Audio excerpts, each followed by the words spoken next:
the woman, he said. Unto the woman, he said. I will greatly multiply thy sorrow. God says he will greatly multiply your sorrow. And thy conception. And your conceptions. In sorrow. In sorrow. Thou shalt bring forth children. The woman shall bring forth children in sorrow. Why did God curse the woman with child labor pains? It's going to explain why. Come on. And thy desire shall be to thy husband. Your desire shall be to your husband. And he, your husband, shall rule over you. Wait a minute. Did it say 50-50? He shall rule over you. Equal. And he shall rule over you. We're going to teach what God says. God says the husband shall rule over the woman. That's right. You sisters that hate that, you will not get salvation. Right. You will not get salvation. That's because right. you hate God's laws. But God is not the author of confusion. But God is not the author of confusion. Come on. But of peace. As in all churches of the saints. Listen good. Verse 34. Let your women keep silence in the churches. Let your women keep silence in the churches. Why did God say that? Because America has taught you differently.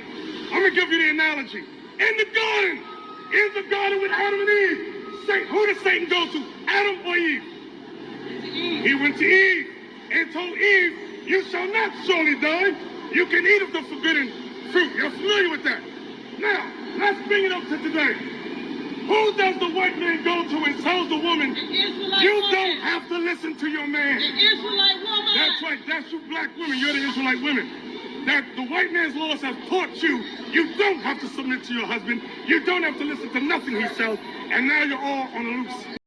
On who you talk to, you'll have people who agree, you'll have people who disagree. One thing that I will say that I noticed is that I do believe that there is a large population of at least Black American women who are, quite frequently, are upset at Black men because they have not given them the same position that white women have in American society.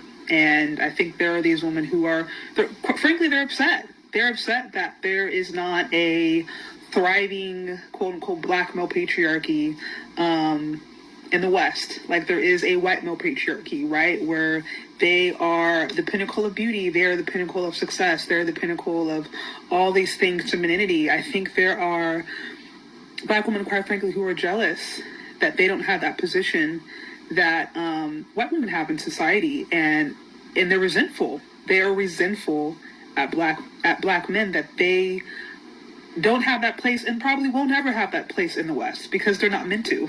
And so that understanding and that tension exists. And, you know, even Kevin Samuels talk about this like low level of contempt that some Black women have. I'm not saying all, but this certainly exists within the culture.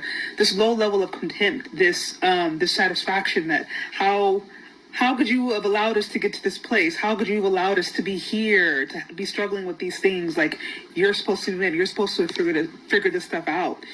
And I do think that resentment exists. And that goes back to what you were saying before, my opinion, that, yeah, there are Black women who absolutely value Black men and just value people in general. And there are also Black women who are just literally mad that they don't have the same position as white women in society. And they take it out. Some of them, resort to misandry. Some of them resort to trying to divest. Some of them resort to trying to find ways to date and marry out, or trying to integrate or do different things because they're mad that they're not white. I know this may not sound popular, but then when you look at some of us who are so hell-bent on getting blonde wigs and blue contacts and lightening our skin and putting on foundation that makes us look lighter, it's like, there's some self-hating going on. Black female author named Michelle Wallace that was heavily promoted by white society called Black Macho. This book was the beginning of the white-funded Black male-bashing Black gender war wave that took off in the 80s.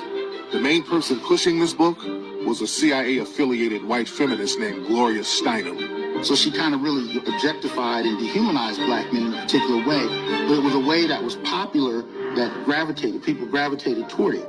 And I often say from that to Oprah, right? Oprah becomes a spigot, so to speak, a faucet that opens that up because she introduces these fairly obscure Black feminist talking points to the mainstream. And then from there, it's being digested. So now you have women who will not call themselves feminists, who've never read a feminist book but have feminist talking points because they're coming out of that mainstream culture that really starts with Indashake and Williams and filters through Oprah. And so that dynamic creates this snowball of black feminism that we're still seeing that's rooted in what we call an anti-black misandry, a hatred really of black men. Gloria Steinem worked for the CIA while she was in college. She was recruited in college. And she was outed by a feminist group called Red Stockings. Red Stockings blew the lid off of that in The Village Voice. In the late 70s, that's why that's all they talk about. These are the only type of man they ever gave a chance to, and this is why in their mind they think every man is the same. They want people to change instead of changing the people they want. Tell a man to be better, to do better. That means better men exist. So who exactly are you talking to?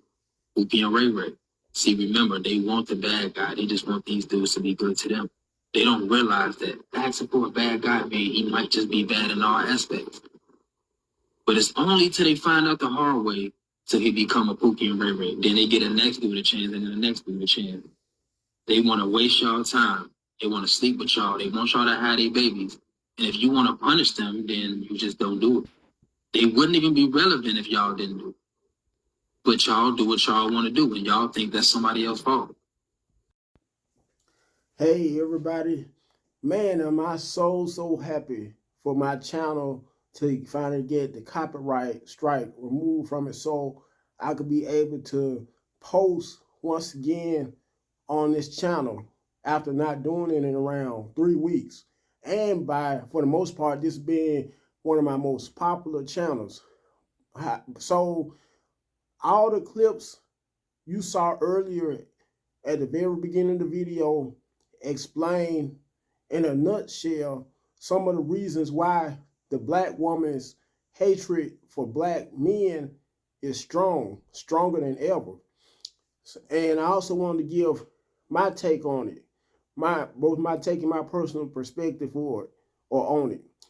As a matter of fact, how many of you guys know of an incident that may have occurred between two black men, all because it may have started off on behalf of a man with no kids dating a woman with kids already from a previous relationship or prior relationship, only for him to put her hands on a woman, the guy that may be currently involved with the woman, the black woman, and this is pertaining to a black couple, in case you may be wondering, only for that lady that may have been on the receiving end of being abused by her new boyfriend to either text or call the kid's dad, or in most cases daddies, and them to eventually have words to new boyfriend and one of the kids' daddies, only for one of the kids' daddies to get into an altercation with the new boyfriend,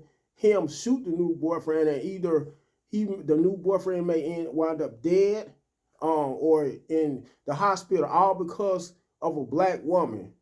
And due to not only how black women are not never able to keep their mouths shut, they are also known for stirring up confusion, whether it may be black women in their own family, black women on your job, or elsewhere. I'm telling y'all, the black woman's hatred for black men is very strong and at an all-time high.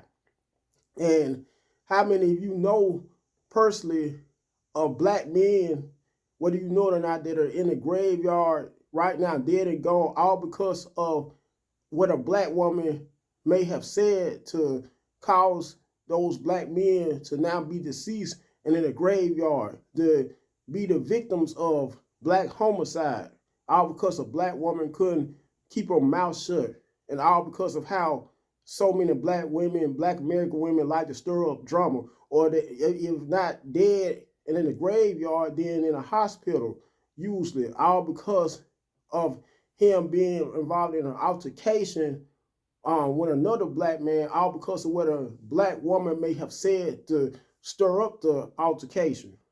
Black women like to start a mess on the regular throughout every minute, every second, every hour, every day, week, month. Some just live off of mess. And for the most part, most of them are miserable. That's why most of them like to stir up so much confusion and mess. Like I said, if not women in your family, black women in your family, then usually black women on your job. Or it could be a case where you may be in the checkout lane at a grocery store or a retail store, and you as a black man, only for the cashier to be a black woman and her to just glance at you. You go up to her line for her to start swiping your items across the belt, only for her to not say a word to you, not smile at you, not ask you how's your day been going. Even if she may give you your receipt, or once she was to give you a receipt, won't even much thank you for shopping at her store either. No, much less tell you to come back, but let you be a guy that's of another race, another ethnicity. She'll go out of her way as soon as she looks at you, will give you a smile, one of the most warmest smiles, will joke with you the whole while to make your day go that much more better. Not only will she take forth the initiative to start the conversation or strike up the conversation, but she'll start by first greeting you if you're a guy that is not of black descent or that's not of black ethnicity. And not only that, but she'll joke when you go out of her way to joke with you, even if you're a non-black guy and you may take forth the initiative to ask her out on a date. She will not waste any hesitation in offering to go out on a date with you. Because when it all comes down to it, the average black American woman despises us black men, hates us black men. When a passion, as a matter of fact, you can't even much when you go to a store, when you're first entering into what it may be a store or another establishment, and you're walking behind a black woman, you may be nice as a black man to be a gentleman enough to open the door for her while entering the building. Chances are she may not say a word to you, may not even much look at you, or may just give you a very short and slight glance.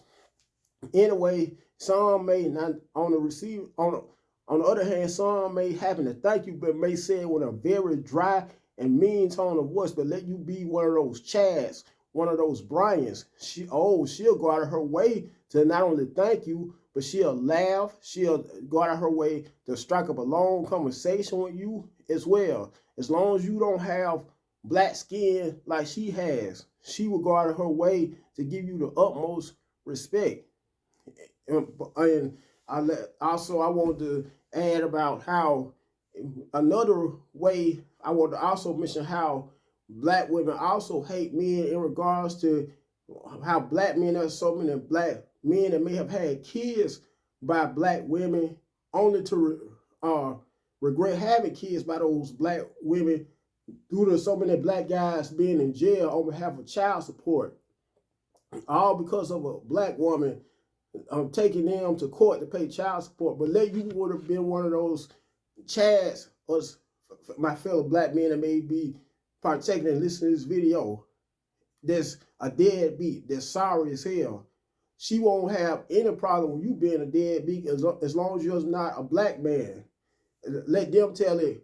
White men or men that other races of men, whether they may be either Middle Eastern, Hispanic, Asian, as long as they're not of black or African descent, they could do no wrong. They put them on one of the most highest pedestals as much as possible. Anyway, I'm not going to keep on going on with this video, but before I end the video, I want you to first like the video, comment, share the video, last but not least, subscribe to the channel.